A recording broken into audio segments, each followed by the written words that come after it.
Our next guest became the first legally blind D1 athlete to play in a game when he played football at Tulane University. He was named team captain and went on to become an NFL free agent.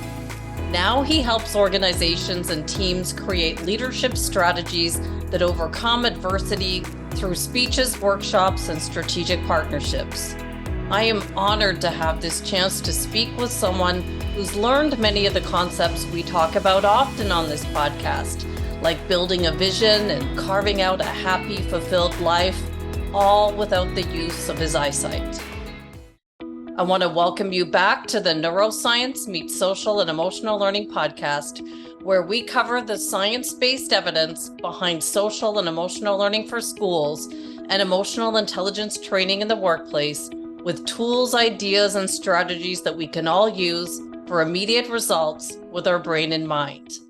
I'm Andrea Samadi, an author and an educator with a passion for learning, specifically on the topics of health, well-being, and productivity, and launched this podcast to share how important an understanding of our brain is for our everyday life and results. Our next guest, Aaron Golub, started his journey as a speaker in high school.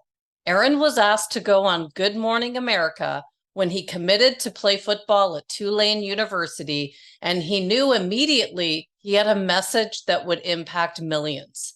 This experience threw him into the deep end at 17 years old. Since then, he's traveled the world sharing his message. Aaron leaves organizations and teams with both strategies to create true change, but also with impactful insights that will allow them to rethink their past beliefs. Aaron works in speaking, workshop, and consulting. Whether you want Aaron to come into your organization for a keynote, for breakout sessions, or day-long workshops, or even longer-term consulting, he's got a structure for it all.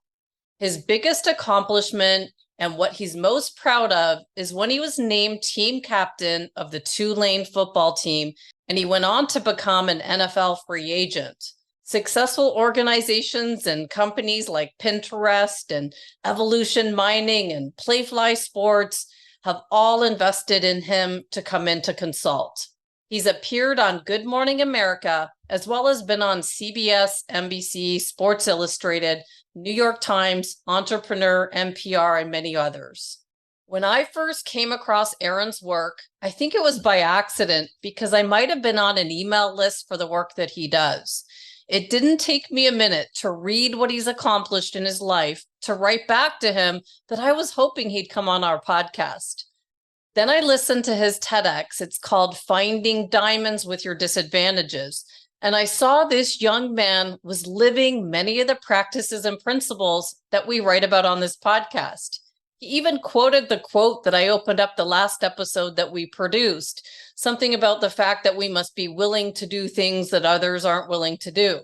So we set up a call to speak so I could learn more about him and see if he'd be open to sharing his story for those who tune into the show to see how he's been able to overcome adversity, how he did it, and what we could all learn from his life story.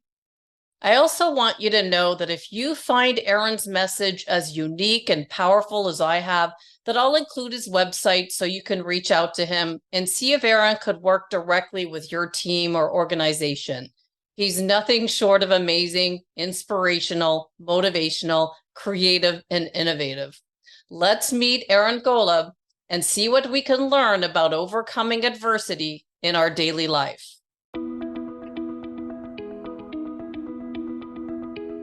So Aaron, welcome, and thank you so much for coming on this podcast and sharing your unique life story with us. I'm so excited for this. Yeah, thank you so much for having me. Excited to, chat and share my message with your listeners and get to know each other better.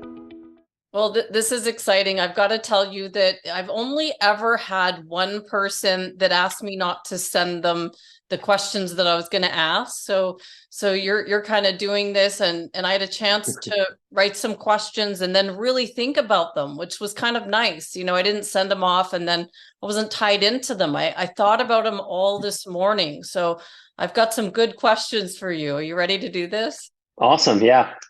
Okay.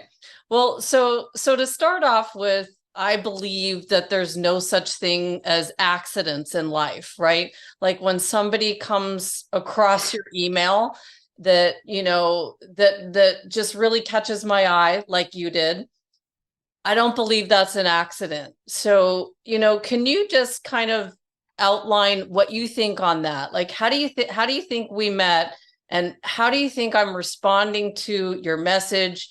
Does this happen to you all the time? Because I think this is pretty special. Yeah, no, and to answer that, I think I'll go a little deeper where things in life happen for a reason. They happen for you, not to you. And so, this isn't directly answering your question, but I'll get to that in a second of like, I'm a strong believer that I'm thankful and grateful that I was born legally blind. And if I could go back to birth and change it, I wouldn't do it. And being legally blind happened for me and not to me. And it happened for a reason, for me to help and impact others. And there's been occasions where, and I'm sure we'll get into this as well, but I have very advanced systems built out for my outreach. And, sometimes things, go to people that, are not what it was necessarily intended, but it goes there for a purpose. And so, yeah, so there's actually I live here in LA now. I'm from Boston. And when I was in Boston, it sent a message to this woman in LA, and she runs the office of this, real estate company here. And at first it was, hey, similar to what sent you of trying to land a speaking opportunity. I was going back and forth between LA and Boston at the time, and we ended up meeting up for lunch and we hit it off. And now, she's like 40 years older than me, but I go in and work from their office whenever I want. I'm like friends with the entire building. Went to their holiday party. Like Oh. it's just so funny how like once in a while those relationships happen because they fall into certain campaigns and they end up so much better than what it was intended to be. Which kind of goes back into some of the questions I'm going to ask you. But, you're doing some unique things to get your message out to the world that most people aren't going to do. And you even quoted that in your TEDx, be willing to do things most people aren't willing to do. And I put that in one of my last episodes. I read that. It was a speaker that I worked for in the past. You would say that all the time.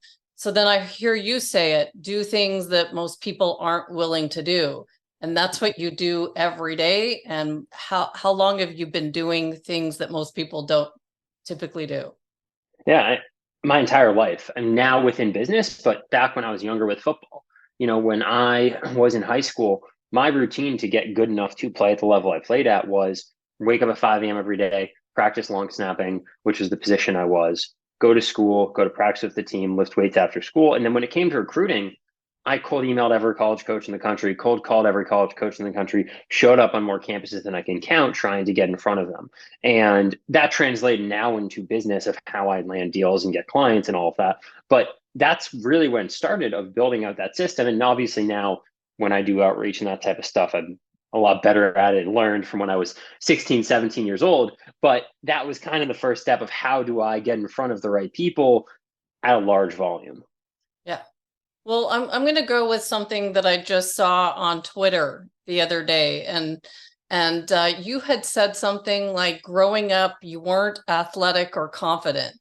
Can we start with where things were for you growing up, because that's not who Yeah. you are now, right? Yeah, absolutely. And so growing up, I was picked last for, every sport in the book. I was not athletic at all, not confident, and, struggled in a lot of different areas. And, that had to develop over time. I started playing football in seventh grade. I was not very good, didn't play a ton. Sophomore year of high school, I was a third string junior varsity athlete and so sick and tired of the position I was in, not being confident, not being athletic, not playing. And I had a decision to make of was I going to continue down this path or make a change for the better? And, I found a position long snapping. I realized if I got good enough at this one unique niche position, not only could I play at a really high level, but I could work really hard to become a really good athlete. I could use football to build my confidence, to build who I became. And so I really owe a lot of that to the game of football and to athletics of who I became today in life and in business. So, can you explain to someone who's never really watched a football game what is long snapping? And can you also explain the question that I want to know, or and that I'm sure people want to know? How do you play football when you can't see?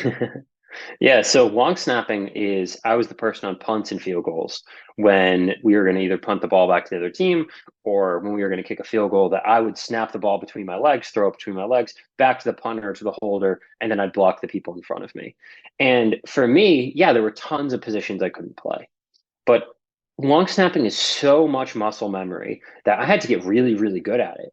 But once I did it thousands, tens of thousands of times, I could release the ball with my fingertips and tell you if it was going to hit the punter on the right hip, the left hip, the stomach, the right pec, the left pec. I could tell you exactly where it would go because I could feel based on how it released off my fingertips.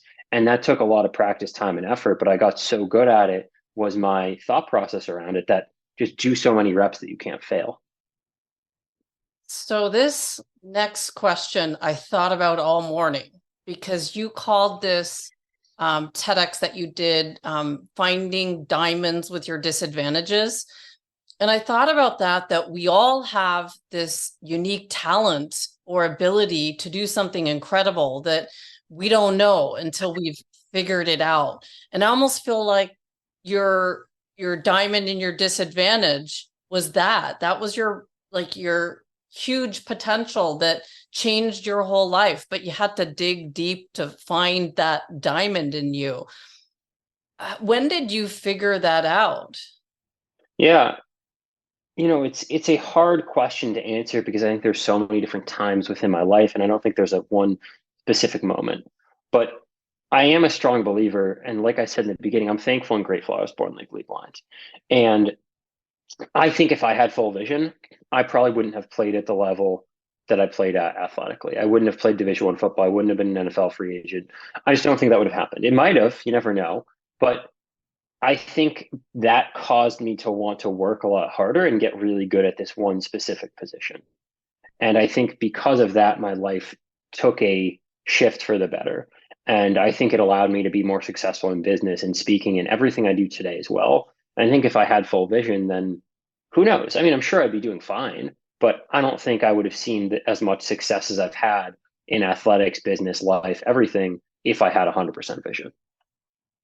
So now this I also thought about all morning. So you're talking a lot about vision and not being able to physically see through your eyes, but I think you have vision that is within you. Like I want to know, do you picture stuff on the screen of your mind, like in your head? Do you have that sort of internal vision of what you're doing? Yeah, 100%. And just to clarify, so I have no vision in my right eye, and I Okay. have limited in my left, and so I can see you there on the screen right now, but I Okay. can't tell you what color your eyes are, or if there's something written in the background, things like that, or like if I look at my phone, I'm holding it up to my face and stuff like that. So I do have some sight.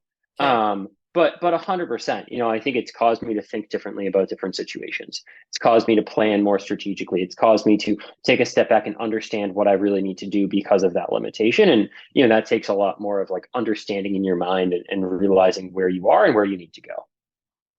Got it. So, because I talk a lot about vision on the podcast. So I just wondered if that skill of building a picture in your head of what you want to do is laser focused in your head. How do you plan?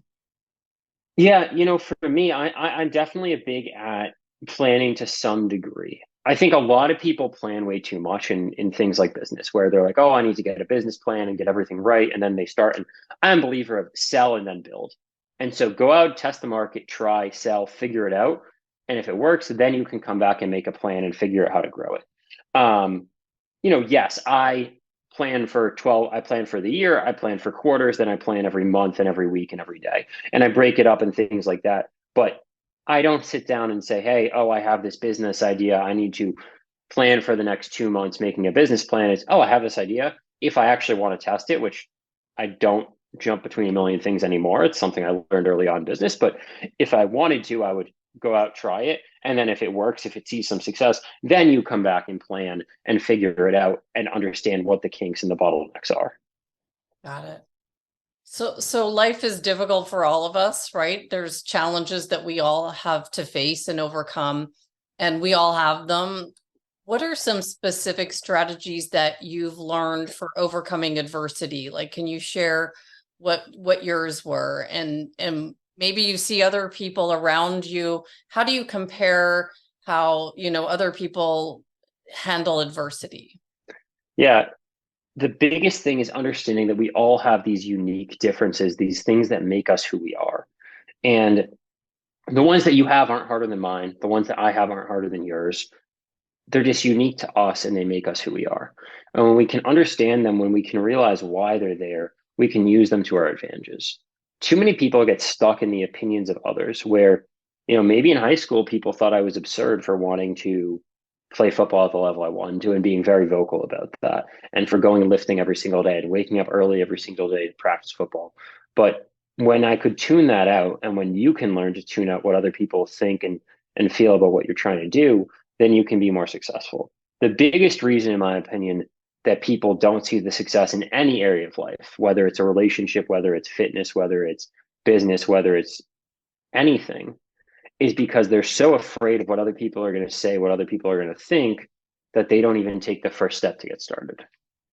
Yeah, I can definitely see that in business. When you first put yourself out into the world, it's not an easy thing. And I'm sure you see that. But you were young when you started to put yourself out into the world. Young when age 17, right? Where a lot of us are still developing our sense of self. Where did your sense of high self-esteem come from that you were able to step out where you weren't, or were you afraid and you just did it anyway? So 17 years old, May of my senior year, I committed to Tulane to play football there, probably in like, I don't know, maybe April, end of March, something like that. I got a call from Good Morning America. They wanted me to come and, fly me down the next day or the day after and be on the show. And at first, I had no interest in doing it. I talked to a coach of mine who really said to me, it's not about you, it's about how you can help other people and other kids who have different disabilities. And he encouraged me to go. And I did that and I was super scared. I was nervous. I was anxious the whole time. But I also understood that in that moment, it was either sink or swim. And so if you look up that video today, from my perspective, I did terrible, but it's also, I do that as a career now. So it's different. But looking at it as like a 17-year-old, I did really well. And I was thrown into that position at such an early age that I think it just caused me to put myself out there more. And there's a lot of different scenarios later on where maybe I wasn't still as vocal about my vision or about, the challenges I had. And I had to learn that over time. 18-year-old Aaron was very different than 20-year-old Aaron was very different than 22-year-old Aaron. Same with what I am today at 26. It's tons of different stages of how I presented myself, what challenges I faced, what I was vocal about. And I think that's changed a lot over the last 8 years, 5 years, 3 years as a whole. I even think back to when I was talking about recording an episode before you, and I was talking about when I first wrote my first book and I held it up. I couldn't even tell you what my name was, let alone what the title of the book was. Once the video went on, something happened in my head. I was like, who am I? And what did I write? I have no idea. It was like the weirdest thing as soon as someone pressed record. So you talk about like, going back then, even if I look back to my very first 50 episodes of this podcast, I can't watch them because I couldn't ask questions and breathe. So it's like with everything we're going to do, we're going to notice that, we're learning in the beginning, putting ourselves out there and practice. But, can you take us back to when you began playing football in high school and trying to find your place? What did you have to do to put yourself above others that was different? For me, the simplest answer is I realized if I wanted to be as good as everyone else, I had to work 10 times harder than everyone else. And that's really what the answer was. It was I knew that no one else was waking up at 5 and practicing before school, so I was going to do it. I knew at the end of the day, at the end of practice, at 5 p.m. or whenever, no one was going to lift weights, so that's what I had to do. I knew that no one was sticking to counting their calories and making sure they gained weight, so I could get stronger, get bigger, and play at a level. So that's what I was going to do. I knew that Saturday mornings, Sunday mornings, my friends and everyone else was going to be sleeping in. I was going to get up and either go practice long snap and go lift weights or do both. And I knew that I had to do what no one else was willing to do. Because in life, whether it's athletics or business or anything, if you're willing to do the things that no one else is willing to do, you'll get the results that no one else is able to get. And that's just something that I learned and believed at a really early age. And look, today I'm a strong believer of like it's not just working hard, it's about working smart. And there's certain ways that I do that in business. But back then it was I was just gonna outwork everyone my way. And that's what I was gonna do. I've always believed that. That's just, I don't know where that was ingrained in me as well. But um, Friday nights, if you can work instead of go out, all those little days and all those little time periods. I think I learned that from Gary Vaynerchuk, just do certain things to crush it that other people won't do. And that puts you ahead. Yeah. And even like for example, a quote from I don't know if you know who Alex Hormozy is, but from him is basically like, look, do so many things that's unreasonable for you to fail. If you make 100,000 cold calls, it is unreasonable for you not to close a client. Like if you go knock on 50,000 doors, it's unreasonable for you not to have a sale. And so if you just do so much work that's it's genuinely unreasonable for you to fail, you'll eventually get there. Now, it might take you forever, but at a certain point, it's unreasonable that you haven't gotten success at some point. Yeah, well, I got to skip through to that question that is later on in my interview here. But I thought your strategy of cold calling every college coach in the country was brilliant. And it's probably because I've spent years in sales and no one likes cold calling. But it's one of those difficult tasks that takes you, like you just said, to places where the diamonds are, where most people would give up. And so I want to know, how specifically did you do this? Did you just get a list of D1 schools and then you looked up the coaches and you just started phoning them? Yeah, so I mean, it's funny because I do it much more systematized today with business, Right, but right. back then, yes, it was look up all these people, try and find their phone numbers, their emails, manually send out emails, manually call them, and it was miserable. It took forever. Today, I can go send out 1,000 emails in 2 seconds if I want. Back then, it was do it one by one, find the contact information, all of that stuff, email them, call them, follow up, track it in Excel. I didn't know anything about automation. I didn't know anything about CRMs. I didn't know any of that. I mean, who knows if that stuff was, I mean, that was 9 years ago. Who knows how much of advanced that was back then anyways. I don't even remember, but it was so tedious. Well, I got to ask because I love the automating emails and business side of things. I was hugely involved with Infusionsoft before they changed the name to Keep. I don't know if you know who they are, but back when automation first came through, Infusionsoft is not far from where I live, so I was always hanging out at the offices there. What system do you use for your email marketing? Just curious. So for myself, we have our own in-house software. For the clients that we work with, we suggest them to use a couple different ones, and then for our one-on-one clients that obviously are a lot higher ticket, we give them the internal one that we use. Got it. And is it all like it's hard to explain the back end of the software. So it's all like automated and in campaigns and they all go out different ways. Is it all like that? Yeah. So, for example, I probably have 50 different email addresses from across tons of different domains that I'm using in there, and it rotates them. It maximizes deliverability. It has things like warming on there. We use syntax, so it, can personalize different aspects. Good afternoon, good morning, good day, hi, hey, hello. We have personalization to put in first name, last name, company name, whatever we want. And then scheduling, obviously, and sending at a very high volume and sending a ton every single day. And so, there's tons of tools on the market. There's most of them, honestly, in my opinion, are terrible. There's a few that are really good, and those are the ones that we obviously suggest and kind of tell our clients to use. And then the ones who we work, because we have two models for one of my business. One is a group, one is a one-on-one. And the group, we kind of suggest different ones, the two that we suggest. And then the one-on-one clients, we have our internal one, and because of obviously the fee they're paying us, we cover the cost of that to have their accounts on our internal tool. Got it. Well, I find that fascinating, just making use of your time in a better way. But I also love how you called every coach, manually, because that's just how most of us start. Yeah. And so if we could kind of go back to that, when did you stop looking at challenges through the eyes of being a victim, and that the world was out to get you kind of thing, and start thinking that life happens for you, not to you, and start taking control of where you wanted things to go? Yeah. I don't think I really realized that till probably in college. I think it probably crossed my mind in high school of, okay, I'm getting good at football. This challenge happened for me for a reason, but I never put the words to it. I don't think I could comprehend it at 16, 17, 18 years old. So probably more in college when I was actually at Tulane playing football and realized, hey, this is what got me here. I need to be thankful for this experience, for this opportunity. I'm so grateful that I've been able to see this type of success. Got it.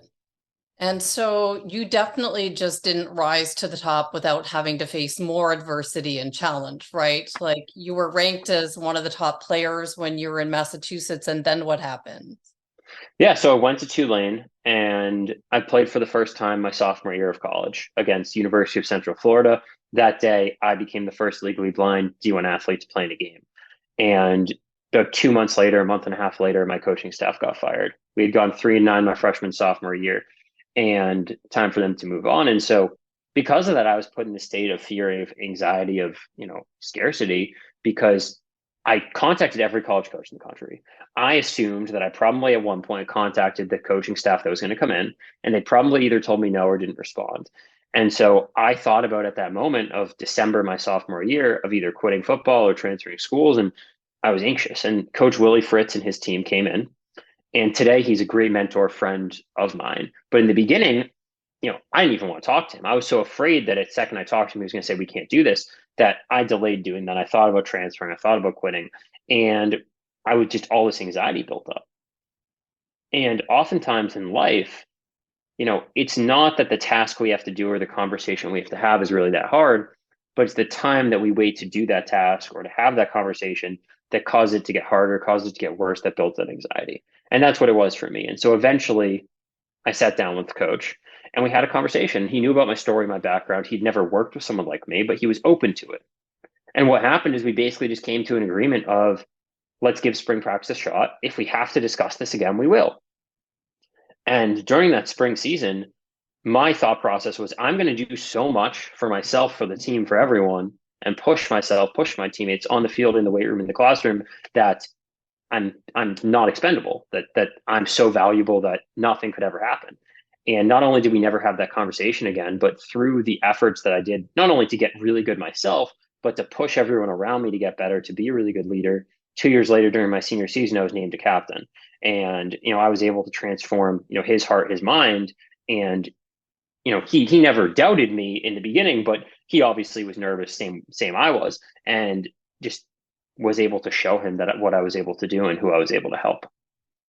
You know what I liked when I saw that, when you had to sit down with your coach and say, are you going to give me a shot?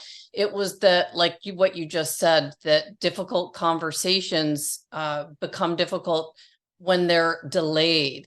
And so you just addressed it right off the bat with him, right? And Well, it was delayed. It was delayed. It was delayed at first. I definitely waited a bit at first because I was nervous about it. But I eventually had to sit down with him, and I wish I did it sooner. I wish I did it, 2 days after he came to, he signed his agreement. Now it was probably 2 weeks after, but I wish it was a lot sooner, because at that time it caused a lot of nervousness, of anxiety. But also back then I was, what, 19, 20 years right, old. You don't think this stuff through back then. If exactly. something like that happened today, I would have the conversation in an hour or tomorrow. Yeah, well, those difficult conversations, I've always heard, just nip them in the bud, like get them out of the way, because you're either going to get the answer you like or the answer you don't like, but at least you know, right? Yep. Awesome. Well, was there a time when things shifted and you look back and things just became easier for you? Like you're living it now. But do you remember a moment when it just started to flow for you? In athletics, in business, in what area, or just in general? Just maybe in general, like the challenges that you face on a daily basis. When did it get to where you're like, okay, I can handle this in just life? I don't think there's necessarily, again, a specific moment. I think, for example, as I got more comfortable with accepting it over the years in college, it probably got easier. For football, I'd say, once that transition happened and spring practice went by, I'd say that was something that, the next few years were easy for me. It was rolling, it was getting better, it was putting in the time and effort and seeing a lot of results from it. And even today in business here, there's a lot of stuff that I have seen significant growth in within businesses. But at the same time, we have a lot of struggles every single day.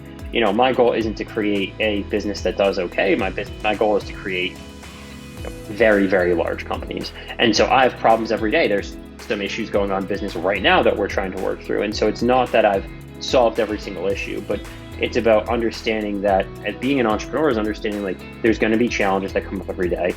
How do you iterate? How do you adapt? How do you adjust?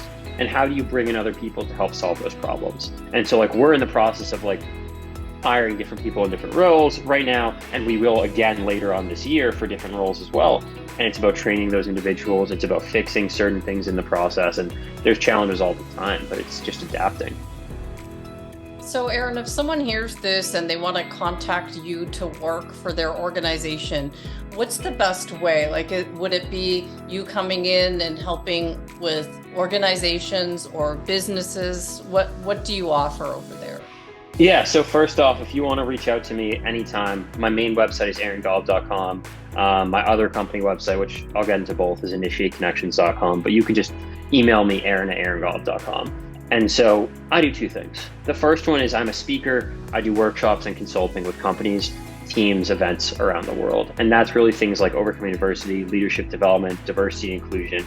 And it could be anything from a keynote speech to more of workshops or longer term consulting. We have clients that they say, hey, Aaron, we need help building out our DEI practice or leadership development training. Can you come in and help do that? And we do that all the time.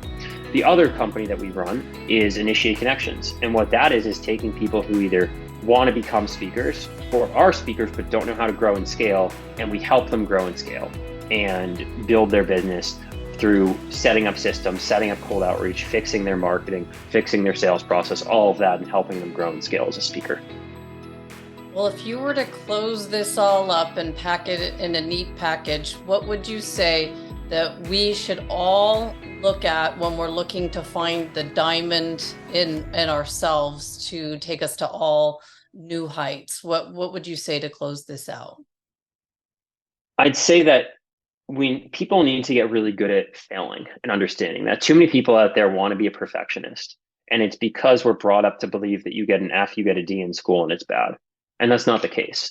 If you get an F and you learn from it, you iterate, you get better. The next time you get a C, you learn from it, you iterate, you get better, then you get a B, and then so on and so forth. You get an A. That wasn't a failure in the beginning. That was success because you used it to learn. It's the same thing in life, the same thing in business. If you can take your failures and you can learn from them, you can improve, you can get better, then anything becomes possible. But people need to stop trying to be perfectionists and understand that failure is a good thing. They just need to learn from it and optimize because of it, and then they'll succeed. You've got a very motivating, inspiring message. I'm glad I came across your work. I want to thank you so much, Aaron, for coming on the podcast and sharing some tips for, how you got to where you are, what you're doing now to help others. Thank you so much for being here today. Yeah, thank you for having me.